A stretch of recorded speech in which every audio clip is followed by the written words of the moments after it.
Welcome to the Miniatures Papers. Today we're going to be painting up Mollog's Mollog. Let's get into it.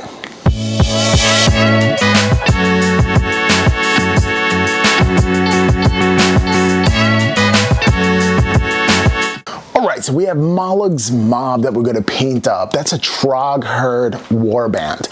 And it's the members of the Denizens of the Dark, the damp bat cave. We have a bat squid, we have a stalag squid, we have a spite shroom, and even jabber toads. Yes, jabber toads. And I'm super excited about those. Those are awesome.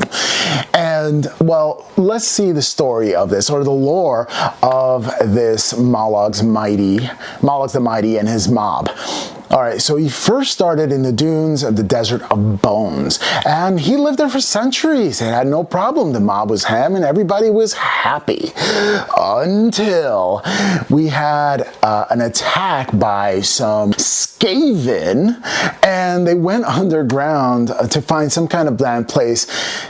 The thing is that the fight that ensued, Mollog totally decimated all these little ratlings that came out. However, his place was completely wrecked, so he had to find a new place to live. There he is, lumbering along, going over, trying to find a new place. Lo and behold, he finds the perfect place, Shadespire, which is filled with dark and gloom, which is exactly the way he likes it.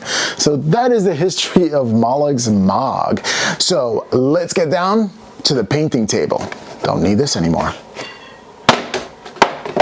And welcome to Tabletown.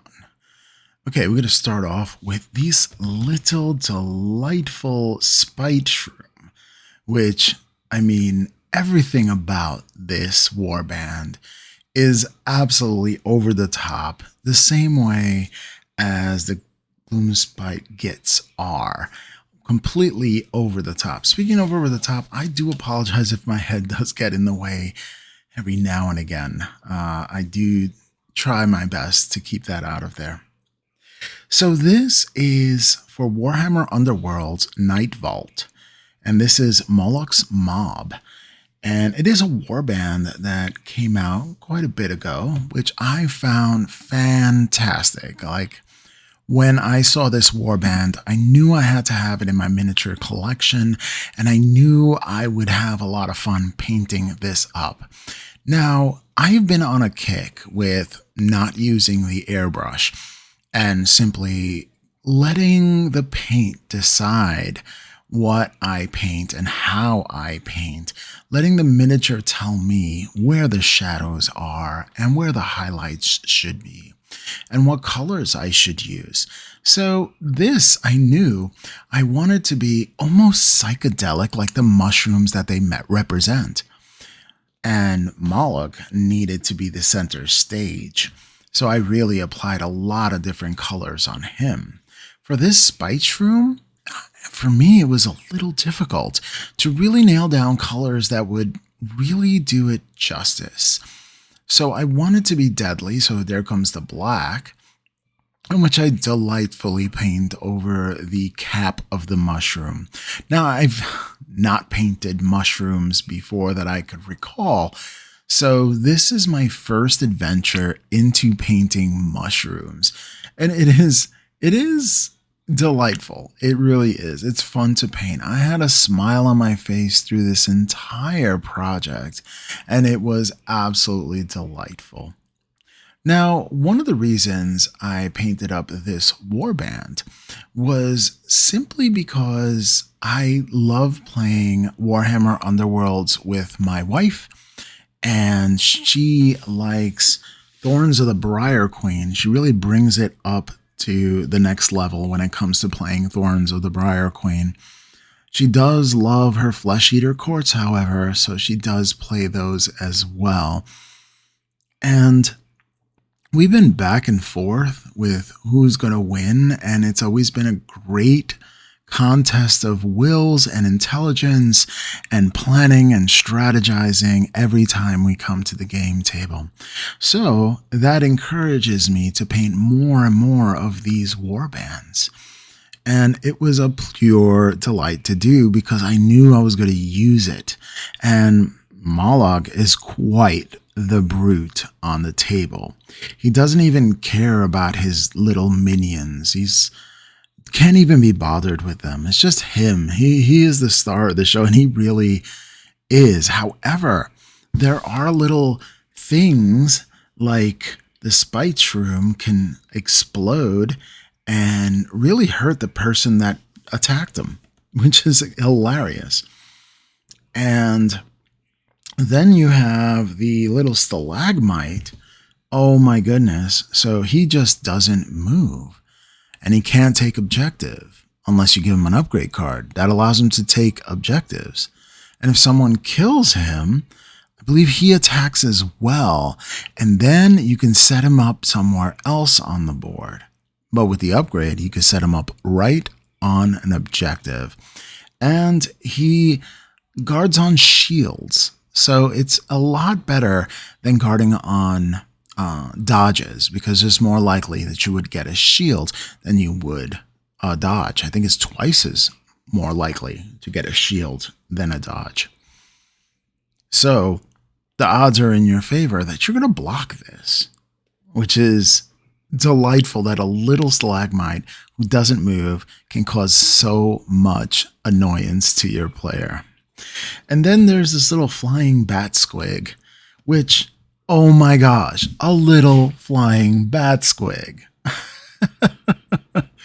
Really, I am itching at the bits to get into painting my the lunacy that is the Gloom Spike gets. That is going to be so much fun to paint and to play and to explore. So right here, I am trying to do the plume of dust that is coming up from the head of the spite shroom.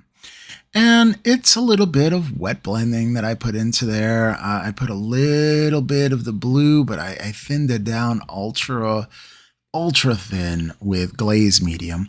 And then I put a little bit of gray, and I'm touching my brush to the gray and then the blue just to bring out like a different color to everything. Everything I added some type of defined color to. The whites are not just plain whites. The blacks are, I guess, the only color because that's the absence of light. But all the other colors, all the other paints, I touched with a different kind of color, either with warm or cold. I didn't want to do a lot of contrast on these miniatures, which on the stalagmite is kind of tough because, well, he's gray, right? Not too much to do there. However, one thing was delightful are these small little tiny mushrooms on the base. And I went to town on these cute little mushrooms on the base. I really fell in love with it. Okay, so now what I did, I wanted to put a blue in the middle of this spite shroom. I thought against it after a while, so I'm not really mentioning what I did there. You could do blue, but I wound up doing purple in the end. And that was simply a shade of purple. All right, next onto the stalagmite. Is this stalactite? You let me know in the comments below. So what I did was I paint, it's just white, gray, and black on my palette. And I just started swishing the colors together and actually throwing them onto the stalagmite to create some kind of chaos because I didn't want order. It's an organic feature, and with organic things, you kind of want it to be a little bit messy all over the place. And then you go back and just highlight the teeth and highlight the tongue, which I do paint Emperor's Children's pink. Mixed in, Emperor's Children's pink mixed in with a little bit of white, just to have some highlights on the tongue itself. It's fun. It's fun to bring these things to life, so to speak. Like all they are is inanimate objects, right? These are little toy minis that you have fun with. But when they look really cool on the table and you play them, it is something else to have a fully painted miniature when you're playing a game. In fact, I will not play an unpainted miniature.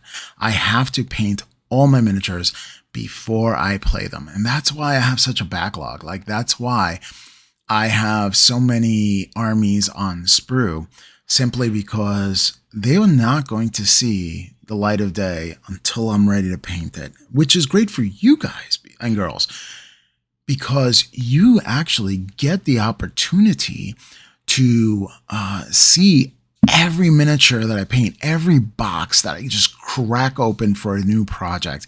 Every time I get into it and get stuck in with a new miniature, you get to experience this with me. And I'll tell you, it is so cool that you are on this journey with me. And I appreciate each and every one of you so much.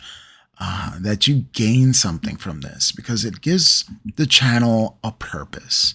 I'm not just painting just to paint, and I'm actually painting to help people out that actually follow these tutorials, which I'm honored to do. Okay, let's go into the big guy. I didn't even do the squid. I'm sorry.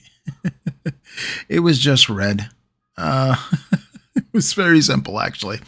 It was red and then like a highlight with a little bit of white. Be careful. I think, no, it's red. Mephiston red, a highlight of fire, dragon, bright, and everything in between. And it was a wet blend. So the same thing I'm going to do with the purple is exactly what I did for the squig. So you can follow along with this. So with this, I added Nagaroth Knight. That was my base. Nagaroth Knight was my base. And I mixed in a little bit of the Fang to desaturate it in the higher areas. And then, of course, I went with a white in order to really emphasize those changes in tonal variety. Using a lot of what I've learned about volumetric highlighting. It was an experience with the volumetric highlighting with other minis that I've been doing, and putting the airbrush aside and just doing the brush work within that. And actually, I did a Space Marine recently. Well, I am in the process of doing a Space Marine that way. I'm not going to tell you which Legion, but I definitely am going to tell you I did it all brush, and it came out. It's coming out pretty spectacular. I did freehand on the back, and you'll see. So if you're into 40K and you tune into the channel, thank you for watching this little project that I'm doing here. Again, these are organic shapes, and organic shapes are, I feel, the easiest to learn your wet blending, to learn your layering, to learn a lot of stuff in, because organic shapes are not perfectly rigid when it comes to having the values jump in tonal variation. It can be subtle tones and variation to create more of a blended look. Or if you're doing layering, you could just kind of like throw it where you think the sun is going to hit the most, as well as where the rule of cool, like where you want to put your highlights. So I go into the same blend, and now I highlight it so much that it's kind of pasty. So I'm going to bring it back down with a nice wash of Jucari Violet, I think that is called. And really just, it's an additive process or a subtractive process where I add on the paint and then I add on the wash and then subtract the wash where I don't want it, which creates blends on the tips of the muscles and really starts blending those things in. You know, that liquid talent, they say that shade always has the characteristic of. So if wherever I want to create blends or smooth kind of transitions, that's where I'm using the shades. And it's more like a pin wash, but not really, you know, just shading things out the entire model. I don't want to ruin my highlights so much. I want the control of putting the paint exactly where I want it. So and back off a little bit. It seems like it was getting blurry there. And of course, I lost my my paintbrush. Sometimes that happens. Have you ever lost your paintbrush right in the middle of a paint job? I think maybe I should get the grip tape that that tattoo artists use. I think that would be definitely something that might extend my grip. Of course, giving credit to Ninjon, who put out a video recently about that very same thing. So maybe I should invest in that and see how if it really improves my painting. All right, I started with a dark blue from Vallejo model color, which is 053. But then I added also a heavy blue, and that is 72.143 if you want to know the numbers of that from Vallejo, which is extra opaque. And it's great for the coverage because I do have black miniature. I like to paint my miniatures black before I layer them up, this is kind of a horror story. Let me tell you. So when I painted this black this black base coat, it was sticky.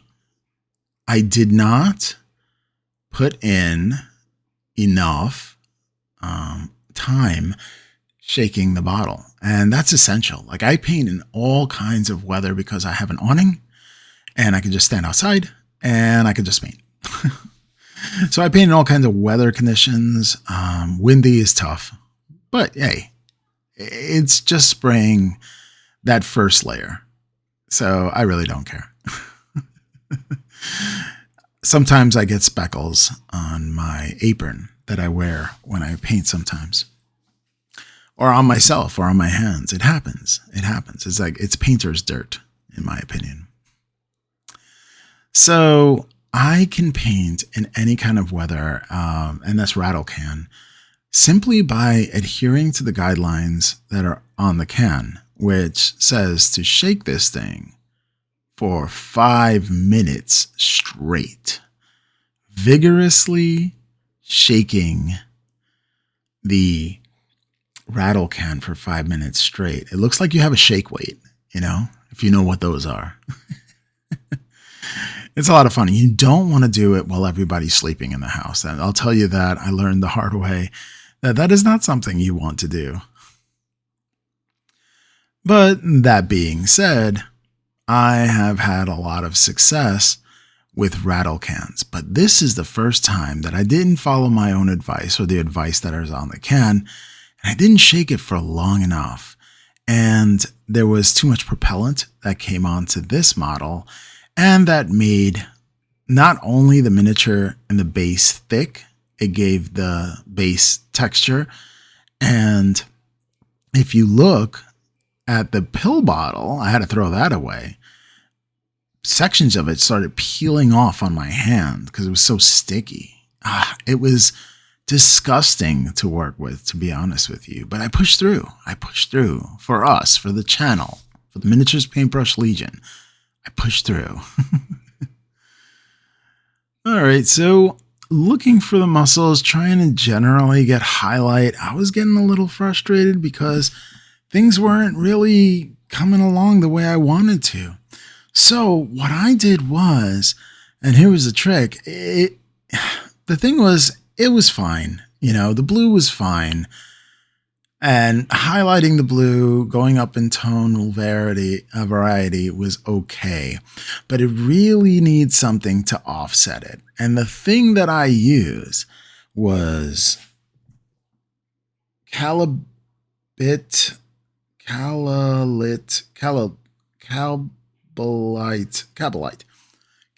green. Okay, I didn't know how to say that. I don't know why.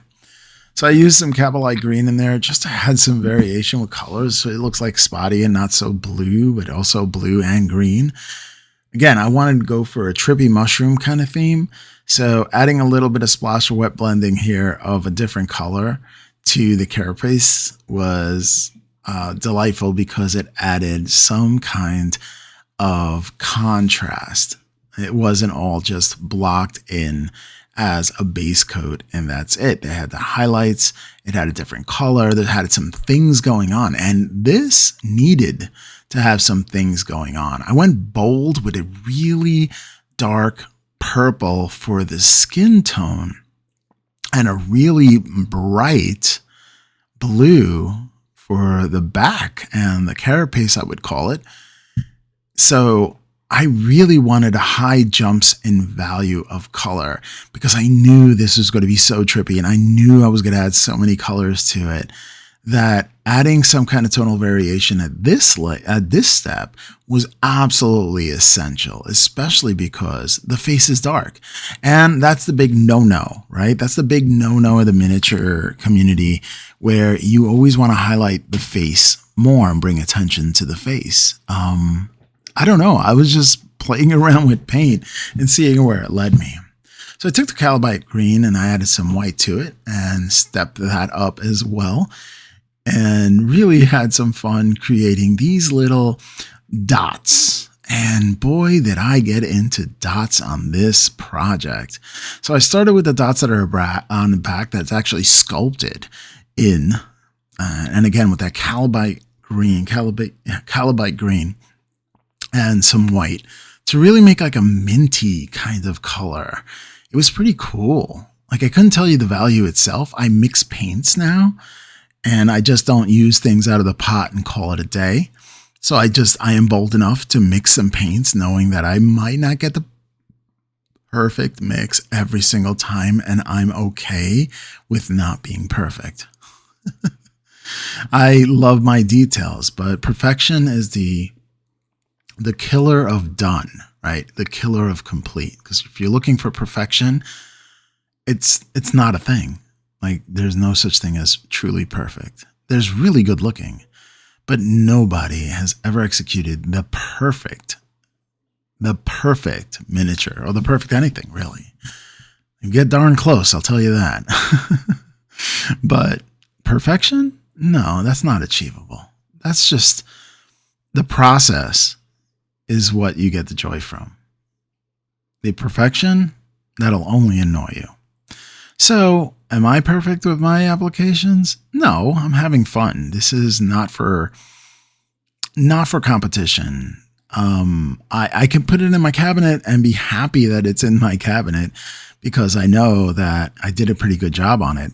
However, I am not going to spend 300-400 hours on this warband because I know I'm just going to play with it and I'm just going to have some fun with it. So in order to do that, I am going to do my best, and I'm just not going to spend that much time on cleanup, and I'm not going to worry about every single muscles and how perfect they should be. I'm going to explore. I'm going to have fun with paint. I'm going to play with the paint. I'm going to make sure that I have some fun in this hobby, because if you're not having fun, then what's the point? Okay, so you can see it started coming together there. I did do a variation of color, and I really started going to the edge highlights now and really making things pop, almost Tron-like, because it's such a jump in value in certain areas. And that was the contrast that I used, that I tried to use. Let me know if you think I did it, to highlight the facial area or bring your eyes to the face. I also chose some really bold colors for the mushrooms on the head, which you should see shortly. Okay, so the next step is painting this wonderful frog. I had so much fun painting the frog in its hand. And when I saw in the rules that there's an upgrade card that allows you to throw the frog. Yes, I kid you not. You can fling this frog at your opponent, and it is wildly fun. All right, coming in with some Ashanti Bone. And Ashanti Bone is going to be applied to Mollog's nails, as well as the body of the frog. So I wanted to get the nails first, see where it led me, and see if I liked it, and see if it was good enough for the frog as well. And yeah, I really had fun making the belly of this frog, making it creased and wrinkled. So good. Now There was a whole bunch of barnacles on Mollog's bat club. I think club is a safe bet. And I knew that the barnacles I wanted to be light in color. So what I did was I took white and I did a base coat of white on all the mollusks, barnacles. Yeah, we'll call it that. And that's going to be the base layer because I knew I was going to come in with some contrast paint later on. Well, not contrast paint, it's speed paint from Armor Army Painter, which I bought their Speed Paint 2.0, the entire mega set. And what a delightful set. It's pretty amazing. So right now I am been practicing with this and having fun with this contrast paint, but I just wanted to see what it would be like to just apply the speed paint, not the contrast paint, I'm sorry. And this is Ghoul Green, and it gives that nice green tone. If you're looking for Night Haunt, a green Night Haunt that you want to create and wanted this speed paint, would be very simple for you to create a ghostly like green glow for your miniatures. And super fun. And why I say it's super fun, because it didn't take much effort. All I have to do is just apply it, make sure it doesn't pool in too many recesses, and done. Time for the major caps here, and that's the caps on top of his back and head. So I decided on some Wild Rider Red with Mephiston Red. Let's add that in there for the first cap, which I did a couple of thin coats, somewhat thin coats. And I really wanted it to go thick because red is a transparent color. What that means is that if you're painting it over black, the most harsh color, you got to do it a couple of times. So I come back to this mushroom cap, and I have a field day with these little white dots on the red top. It was delightful. It was so much fun. This is why I love painting mushrooms, because you could just have fun and go wild with the different colors, like oranges and blues and purples, and just like really, you wouldn't, when you're painting Space Marines, you wouldn't really dab into orange and all these other colors. Mephiston Red is for the frog, and then Wild Rider Red, and then I bring it up with a little bit of with Fire Dragon Bright from Citadel, and just the highlights. And then what I do is I take some Carver Crimson and just wash it in and into the recesses. No, wait, I think it was Rock Hard Flesh. It was like very red. I think I didn't know where my Serapon Sepia was, and I didn't know what to do, so I just went to town over here. Okay, so time for some serious wet blending on the floor here, where I wanted it to be gray and white and black, and I don't know. It was something.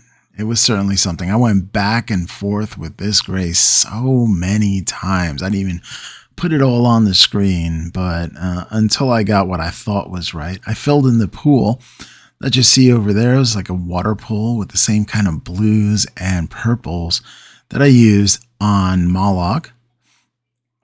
So I have that as well. And then what I did is I took some gloss medium from Vallejo and I squeezed it into the puddle to make it look very reflective and wet. And that worked out. That worked out pretty well. But I'll tell you, this gray was one of the banes of the project. I wasn't sure it was coming along well. It had a really deep contrast with the miniature, which was dark. So I needed to do something about that. Okay, going back to the frog, painting that nice orange fire dragon bright. Why can't I get that right? Into the highlights, and it is very diluted, like 1-to-1 almost, and I'm just adding and touching things. I'm touching things with paint. That's what I like to do. I touch here and touch there, create a highlight here and a highlight there. Just build that up in a whole bunch of different layers and have the freedom that if I make one mistake, it's not a big deal. I like forgiving painting. I like when paints are very forgiving. And all the paints that I use today are very forgiving, which is perfect for me because I make errant marks all the time. My hands shake. And it gets kind of tough. Sometimes you have to set down the miniature and just, lean your hands on the table and attack it that way. And that's what I did for the head. I wanted to make sure that I got and I didn't overlap any of the colors for the head or anything like that. And the safest bet, again, was to put it onto the table and let the table do the work. But if you have to angle it, of course, you got to grab it up and do so. So a lot of orange kind of caps you see over there, a little bit of red half step. And the frog came out better than I could ever imagine. It was wonderful and a joy, absolute joy to paint. And I love this little guy. I love this little frog that Mollog just takes around with him and just flings him at people and just catches him up and keeps going. Yeah, lots of fun here. All right, so took a little bit of Ushanti bone and I really wanted to add some yellow to it. So I put a little bit of Cassandra yellow in there, and this is what I came up with. So it's an interesting thing, and I do mix paints so much. I do so much because I want, one, unique colors that I've never played with before, and because I get bored of painting the same thing over and over again. So I need unique colors. So in order to make unique colors, yeah, I bought like an entire paint rack worth of paint. But to make the unique colors really pop, you mix those colors in. Alrighty, so I didn't know what to do about the gray. So what I did was I took it's that green shade, koala green shade. That's what it was. And I put it on the rocks just to darken things up a bit so it won't be too contrasty. All right, Caribou Crimson coming in clutch. And painting up the frog. And let me tell you, that's when the liquid talent came in and saved me from my very chalky separated highlights. And I just unified the entire piece by doing this. And I was so excited to get that done so well. And it did. It did come out very well. I'm very proud of this little frog. I don't know. Would I do Mollog if I had to paint him again? Would I do it? His skin so dark? I don't know. I don't know if I would. But you know what? Spaceships do not have rear view mirrors. So I don't go back and repaint. I just have fun and paint some more. Simply because I have so much to paint. I just have so much to paint. My hoard of miniatures is way too large for me not to. And it is, by all intents and purposes, an addiction. But look at it all really pop in. I use some tufts in there. I'm getting the belt done with some nice Reichland Flesh Aid, which goes over a bootstrap leather from P3. That's an old P3 paint. I don't think you can get it anymore, but you can do a Beastie Brown and that would work. And then putting the Reichland Flesh Aid on top of it would also work too, to bring it down. So I think so. I think it came out pretty good. What do you think? Look at all these colors. It's so dynamic. It was so much fun to paint all these loud and bright colors. Oh my gosh. It was definitely an experience. And, doing the skin so dark, I don't think I regret it. I think it came out uniquely me, It's my special. Nobody's going to paint that kind of purple, dark purple Mollog, I think, with a glue carapace. Or maybe they will. Maybe you will after this. Maybe I'll inspire you to just go crazy with it and have some fun and paint some miniatures any way you want to, without rules or restrictions, without limitations. Paint without limitations and build your confidence. So when you attack another paint job, you just go for it. This is such a great model to paint. Such a great, fun model to paint. And one to decimate my wife on the Warhammer Underworld's playing fields, because she ain't going to get away from this sucker. And in fact, since this building, I did build, and on the day that I finished, I actually did play a game with Sarah, and she did a phenomenal job of trying to stave me off with this Skaven of all things. And yeah, Mollog's mob did some justice there. He did some really nasty work here. And he was like the unstoppable force. And it was so much fun that he was this unstoppable force. And he had so much fun. So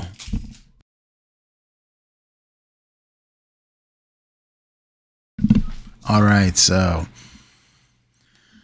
much fun. There's the frog again. Pretty amazing stuff. I'm going to do the recesses, and that's the last little bit that I do there. Of course, I do the rim black. It is textured. I'm not happy about that, but I kept on adding and adding and adding and adding and adding. There's a little treasure chest in the water. A little treasure chest in the water. So you can try to come get it if you want to, but I'm pretty sure Mollog will flatten your head if you even think about it. So here it is, this beautiful little thing.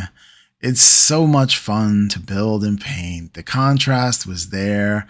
It was so amazing to paint. It was so fun to paint. I recommend, if you like Gloomspite Gits and you want to have a fun miniature to paint, to pick up Mollog's Mob if you can off of eBay, because I don't think they sell them in the stores anymore, because they've updated Warhammer Underworlds and they have different kind of rules to play it ever since Emberguard, which I do have I downloaded the updated rules, so it'd be fun to try those as well.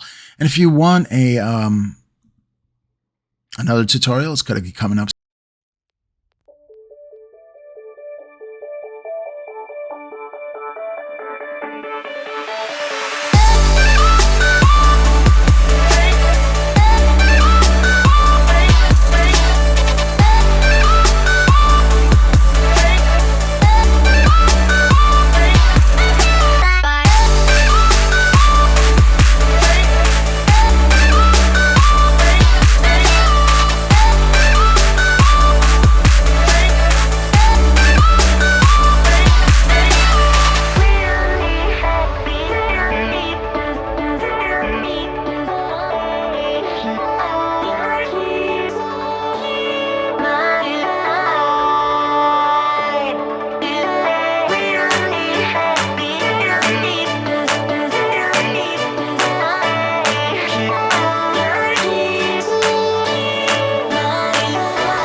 So there you have it, all painted up and ready for that nice game that we're going to play with my wife shortly.